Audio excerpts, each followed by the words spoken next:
Hi there. How are you? My name's Ronan. It's time for the big question. Where are we in the universe? Take a look at the picture behind me. Do you know what this is? I'm sure you do. It's the sun. The sun is a star, just like the stars you see when you look at the night sky.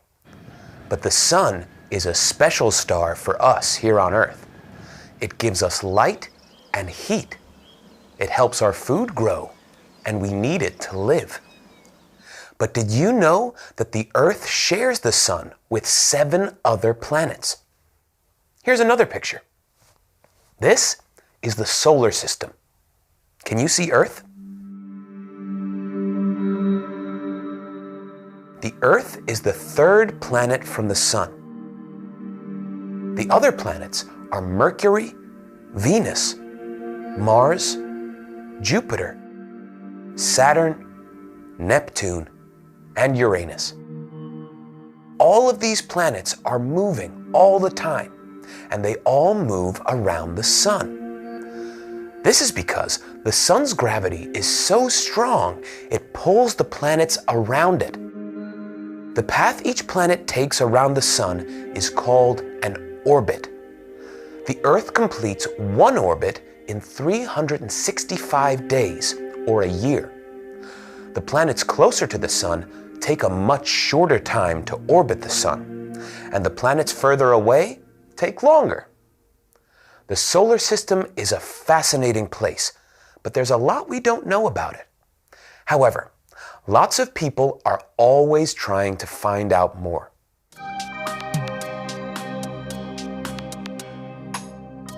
They spend time on the International Space Station and observe the solar system from there.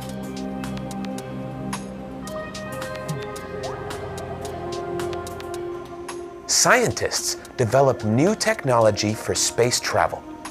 They hope that someday people will be able to travel to other planets in the solar system. Our solar system is part of this, the Milky Way. The Milky Way is our home galaxy. It's huge.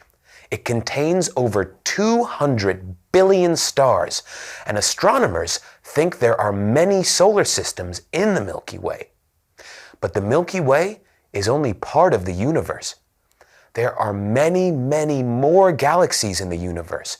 In fact, there are billions more.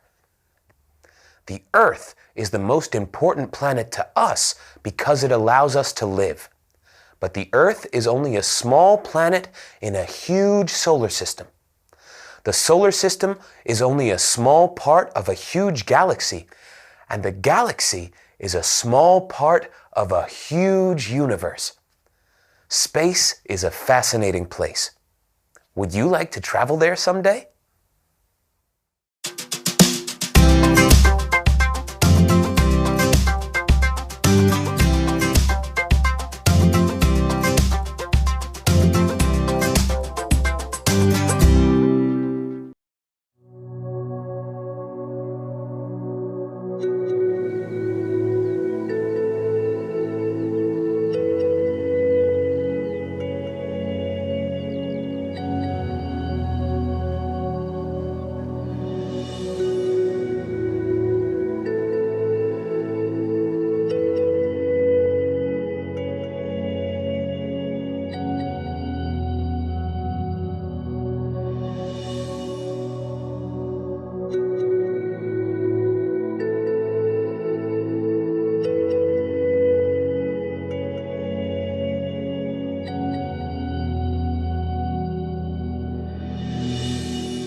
Hi there. It's time for another big question. How do we know what happened long ago? I went on an archaeological dig this morning. It was great. I really enjoy looking for things from history. I like finding old objects and examining them to find out more about the past. Last year, I went to a place called Vindolanda. It was fascinating. Vindolanda was a Roman fort near the border between England and Scotland. There were ruins here for centuries, but it wasn't until 1814 that people started to excavate the site. They discovered these old foundations and realized that this was a large Roman fort. Soon, many archaeologists arrived. They searched for old objects so they could study them and find out more about the site. Historians used these objects, as well as information from other historical sources, to find out what life was like in Vindolanda 2,000 years ago. We now know there was an old wooden fort there. There was a little village too. Soldiers lived in the fort, and other people lived in the village. They even had a bathhouse. Today, you can walk around the ruins at Vindolanda. You can also take a tour of the Vindolanda Museum. The archaeologists put a lot of the objects here.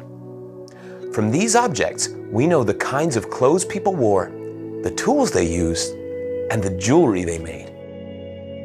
But the most interesting objects on display here are the Vindolanda tablets. These are letters that people wrote around 2,000 years ago. They are all in Latin, an ancient language that people don't speak anymore. Some are official documents, some are personal messages, and one is even an invitation to a party. These tablets are very difficult to read, but we can use special cameras to help. We now know that most Roman soldiers could read and write. We know what they ate, and, of course, we know they had birthday parties. The Roman age is my favorite period in history. What's yours? How do you know about it?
Hello, everybody.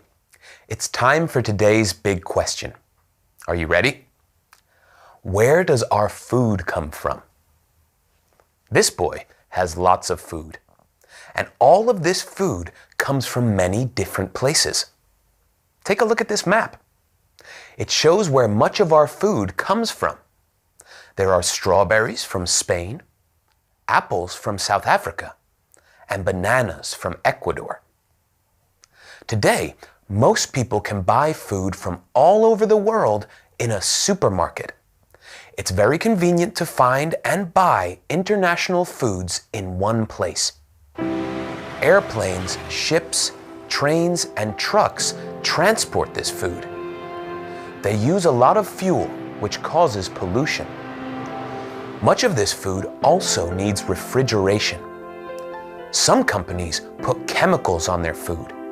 This makes it last longer. all of this can be bad for the environment. International food is fantastic. We can enjoy delicious food from all over the world, but we can't buy all of our food from far away because it isn't good for the planet. I'd like to buy more local food because it's better for the environment. That's why I'm going to a farmer's market this afternoon. Farmers markets are great places to buy food because they sell organic food from the local area. At this farmer's market, there are 90 stalls selling all kinds of food and drink. This farmer grew these vegetables. These cheesemongers made this cheese. And this baker baked this bread this morning.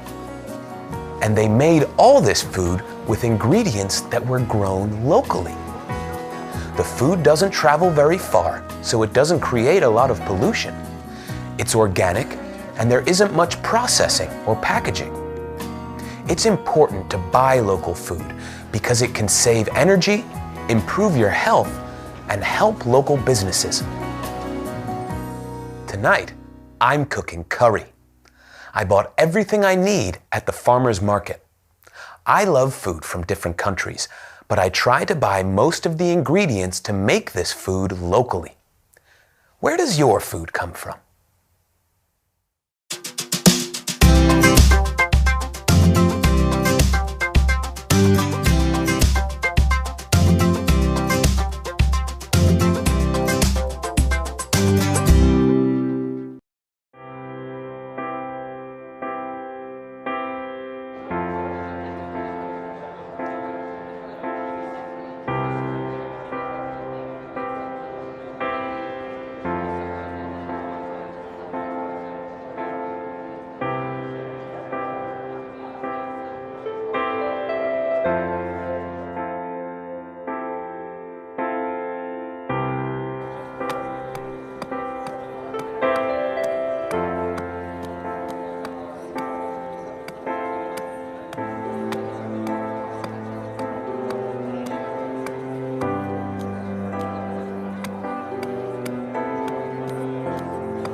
Oh, hi there.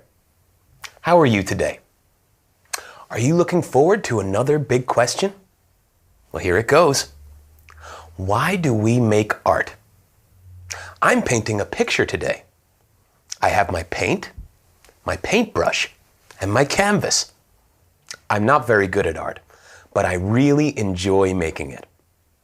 I make art to create something new, and because making art is fun. Anyone can make art, and people do it for all kinds of different reasons. This is Andrew. He is making a clay sculpture. He's very talented. He makes art because he enjoys it, and because other people enjoy watching him work. Today, he's making a rhinoceros because he's really interested in animals. Anna also makes sculptures, but her sculptures are quite different. She makes ceramic sculptures, and they're very beautiful. The designs are unusual, and people buy them because they look interesting. Emily makes silver jewelry. It's difficult because the pieces are small, but Emily's very good at it. She started making jewelry when she was very young. she enjoyed creating it and wearing it.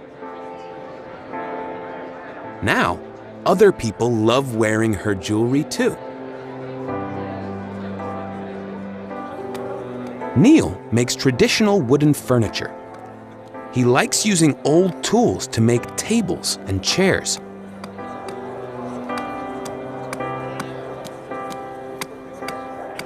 He prefers the old methods because it's more interesting than just using a machine, but it takes lots of skill and patience.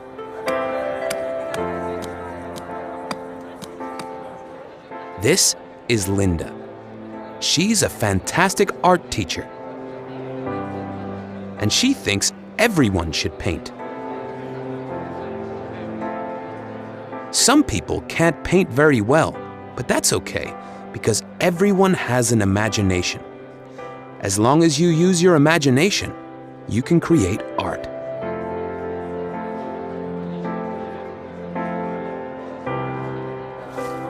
All of these artists are really talented and skillful, but they practice a lot and work really hard too. I'm finished. Shall I show you my painting? There you are. Okay, I know it's not very good, but I always have fun when I paint. I can use my imagination and I can paint all the things I'm interested in. I think everyone should make art. Do you make art? Why?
Welcome to today's big question.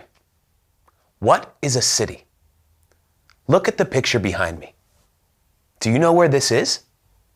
It's Jakarta, the capital city of Indonesia. With its skyscrapers, traffic, and a population of more than 10 million people, it's an excellent example of a modern city. In the modern world, many people live in cities. Cities have lots of fascinating things to see and many interesting places to explore. And all cities are different. This is Zurich. It's almost 7,000 miles away from Jakarta, and it's the largest city in Switzerland. It's in the middle of Europe. It's a lot smaller than Jakarta. In fact, only 370,000 people live there. But it's a very rich city, and some of the biggest businesses in the world have offices there. However, the best thing about Zurich is its beauty. There are hills all around, and you can even see the Swiss Alps mountain range. There's a beautiful lake and lots of parks. There's the zoological garden,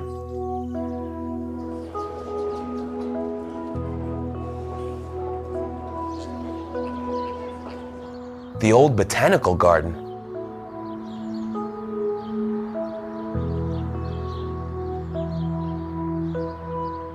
and the amazing Chinese garden, which is one of the most popular tourist attractions in the city. Zurich also has incredible buildings. Lots of modern cities, like Jakarta, have tall skyscrapers, but the buildings in Zurich are quite small. No one can go to Zurich without visiting the guild houses. They're very old and tell us a lot about the history of Switzerland. Like all modern cities, transportation is very important in Zurich. Almost everybody here travels on public transport, such as trams, trains, and buses. The public transport network also includes boats on the lake and river and special cliff railways.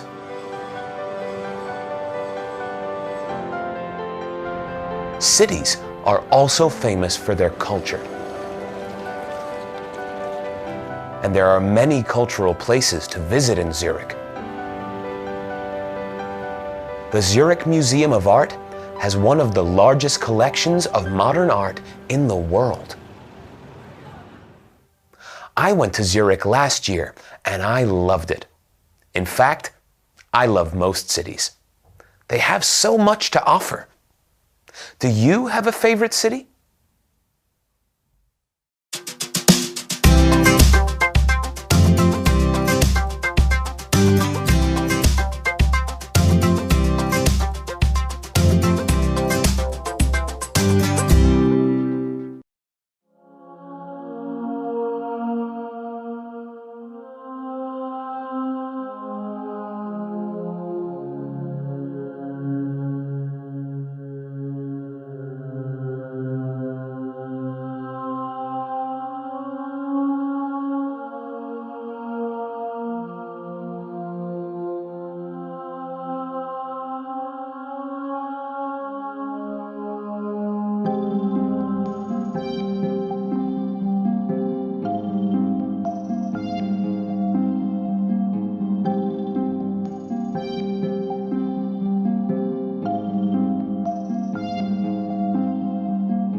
Hello, how are you? Today's big question is, how do our bodies work? I'm not feeling very well. I think I might have a virus. Viruses are very small, but they can cause many kinds of diseases and illnesses in the human body. There are lots of different viruses. I think I have the common cold. I'm sure I'll be fine. After all, the body has an immune system to fight viruses. The human body is an amazing thing. It has got many different parts, and every part plays a very important role. Every part works together in systems, and these systems work together in our body.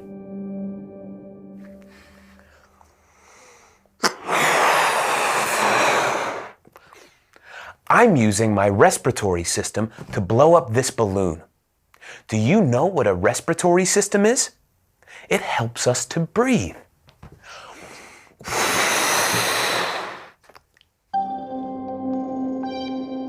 It brings the oxygen we need into our body and takes the carbon dioxide out of our body.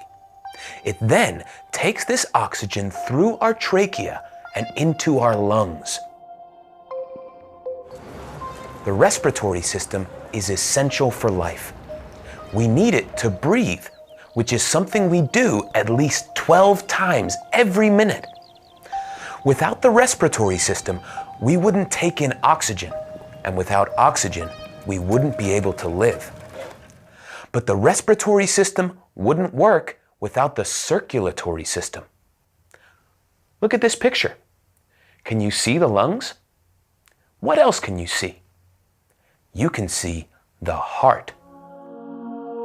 The heart is central to the circulatory system. The respiratory system brings oxygen into the lungs, but it's the circulatory system that takes this oxygen to the rest of the body. Our cells use the oxygen and create carbon dioxide, and the circulatory system takes this carbon dioxide back to the lungs so we can breathe it out. Our heart is really important, so we need to look after it. Exercise is the best way to do this. When we exercise, our heart becomes stronger, so it can pump more blood through our bodies and carry more oxygen. The body has lots of systems. The digestive system lets us process food. The skeletal system lets us stand up. The muscular system gives us strength. And the nervous system lets us feel things. All these systems work together. The human body is an amazing thing, but it's important we take care of it. What do you do to take care of your body?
Oh, hi. Sorry, I'm reading the news online and listening to the radio. I didn't always have a tablet. In fact, I used to read newspapers. Like this. Newspapers, radio, online news websites, they're all part of the mass media. But what is the mass media? Well, that's today's big question. Take a look at this. Do you know what it is? It's a printing press. Johannes Gutenberg invented it around 1440. Before this, people had to copy books by hand. But now, for the first time, people could make lots of copies of letters and books. Suddenly, information could travel to many people quickly. This was the first step towards a mass media. This is the Newseum in Washington, D.C. People come here to find out about the history of the media. This is the News History Gallery. It's a collection of newspapers from the 1600s to today. It explains how the newspaper became the most common way for people to access the news. There are 45,000 newspapers in this collection. This is the Bloomberg Internet, TV, and Radio Exhibition. This begins with the first newsreels. These were short films with news from around the world that meant people could watch the news for the first time. It then tells the story of the 20th century as radio and TV also appeared. Suddenly, people could watch or hear news immediately in their own homes. Today, television is everywhere, and it can bring news from anywhere. People can even watch broadcasts live while they are happening. The media has changed a lot since it began. One of the biggest changes was the invention of the internet. When it began, people had to use the internet on their computers at home. But now, many people can use the internet wherever they are. The internet allows people to read all kinds of information from anywhere in the world. It lets people read news websites, watch videos, and share information through social networks and blogs. Many people now read all their news online. Smartphones let us access the internet anywhere. You don't even have to go home.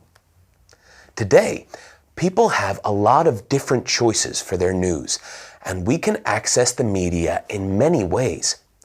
Technology is always changing, so the way we access the media is changing too. It's amazing.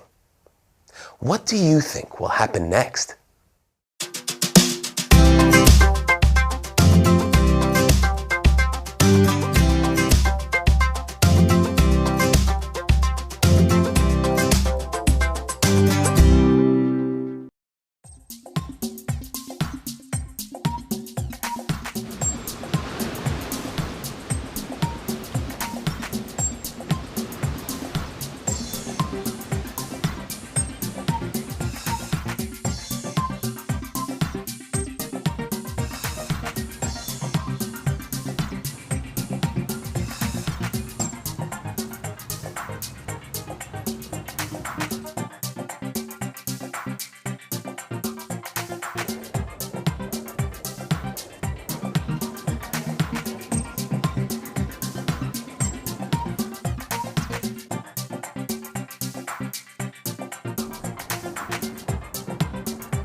Hi.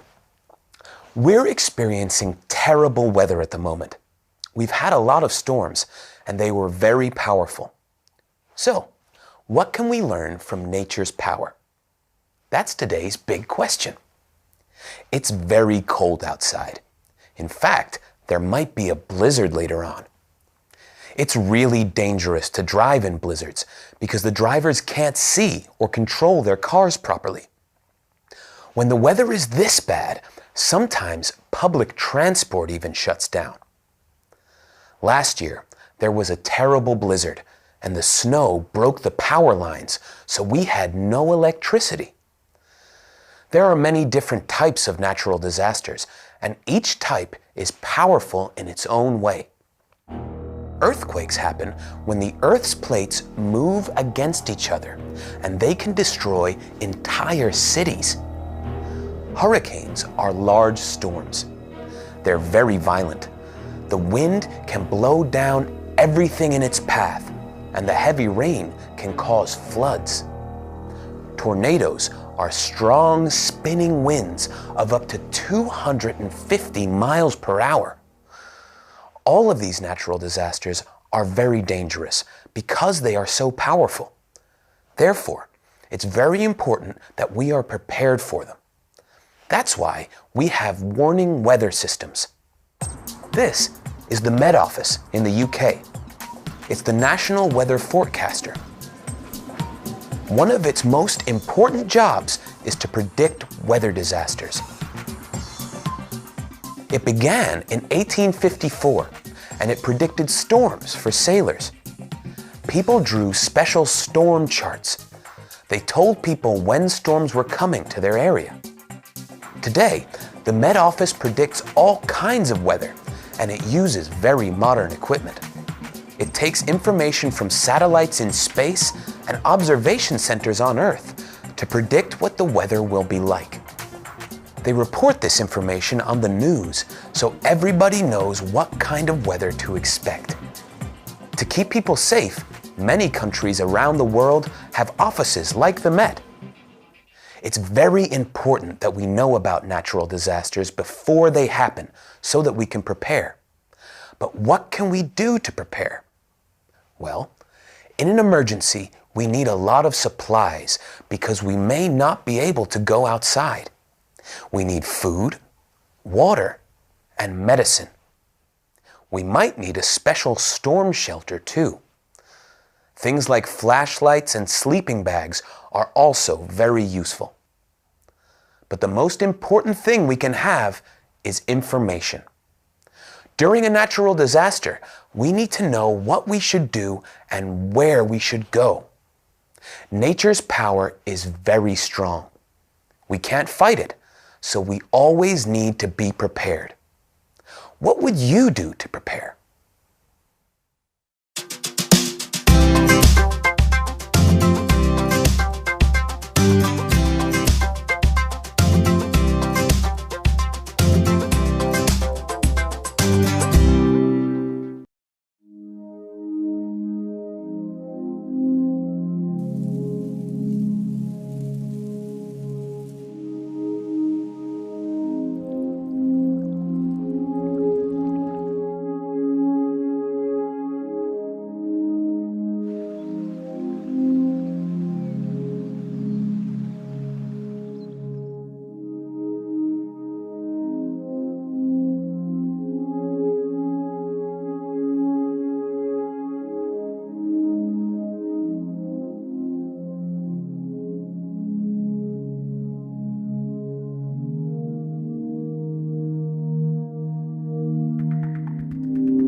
Hi, are you ready for the final big question?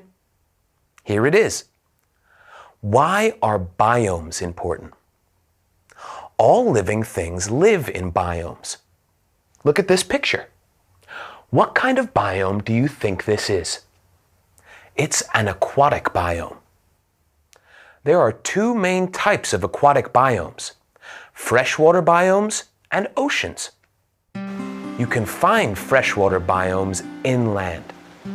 Fish, frogs, and some birds live here.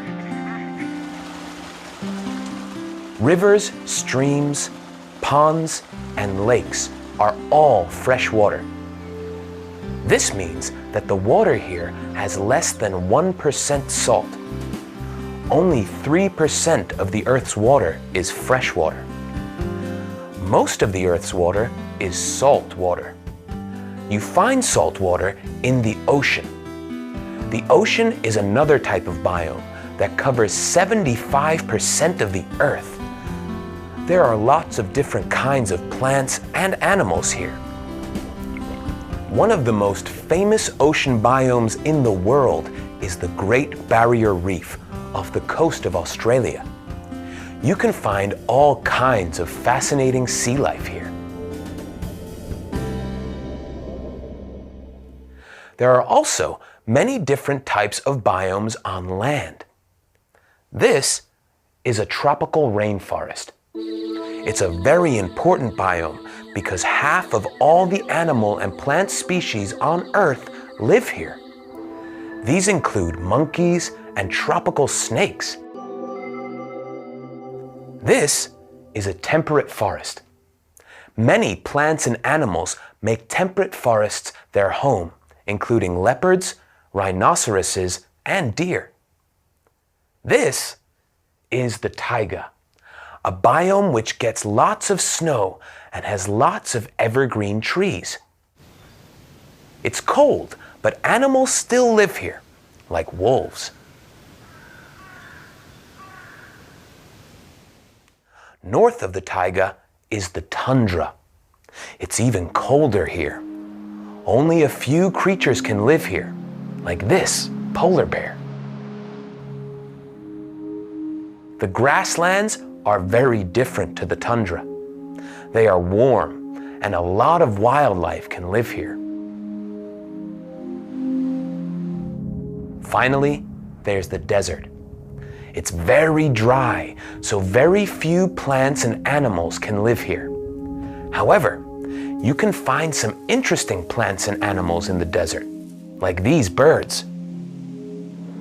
The desert is the driest biome, and the driest desert on Earth is the Atacama in South America. Very little rain falls here, but surprisingly, there is some water. There are a few lagoons and some rivers, such as the San Pedro. Where there is water, there is life. Biomes are fascinating, and they all support some kind of life. That's why it's very important we look after them. What kind of biome do you live in?